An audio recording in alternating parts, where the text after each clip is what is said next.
بسم الله الرحمن الرحيم.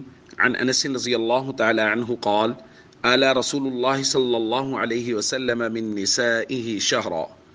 رواہ الترمذی. حضرت انس رضی اللہ تعالیٰ عنہ بیان فرماتے ہیں کہ نبی کریم صلی اللہ علیہ وسلم نے اپنی ازواج مطہرات کے ساتھ 1 ماہ کے لیے ایلا کیا، یعنی اپنی ازواج سے نہ ملنے کی قسم اٹھائی. دوستو، ایلا کا لغوی معنی ہوتا ہے قسم اٹھانا، جبکہ اصطلاح میں ایلا کہتے ہیں کوئی آدمی ہمیشہ کے لیے یا 4 ماہ سے زائد مدت کے لیے اپنی بیوی کے قریب نہ جانے کی قسم اٹھا لے، تو اس کو ایلا کہتے ہیں. اب اگر یہ 4 ماہ اپنی بیوی کے قریب نہیں جائے گا تو اس کو طلاق ہو جائے گی. یاد رکھیے، عام حالات میں اگر کوئی آدمی سال ہا سال اپنی گھر والی کے قریب نہیں جاتا تو اس سے طلاق واقع نہیں ہوتی. ہمارے ہاں یہ بات بھی ایک معروف ہے کہ جی اتنا عرصہ تک اگر بیوی کے قریب نہ جائیں تو طلاق ہو جاتی ہے.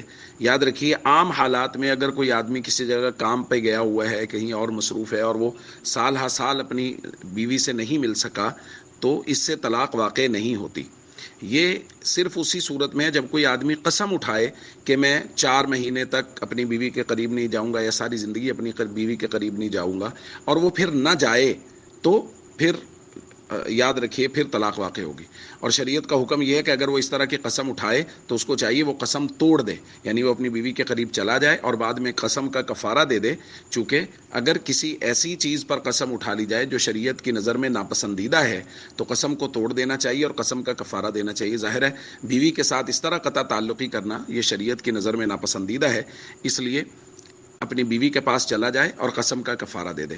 لیکن میں پھر بتا رہا ہوں کہ یہ قسم کی صورت میں ہے، اگر 4 مہینے سے زیادہ دور رہے گا تو طلاق ہو جائے گی. عام حالات میں کوئی آدمی جتنا عرصہ بھی اپنی بیوی سے دور رہے طلاق واقع نہیں ہوگی. السلام علیکم ورحمۃ اللہ وبرکاتہ.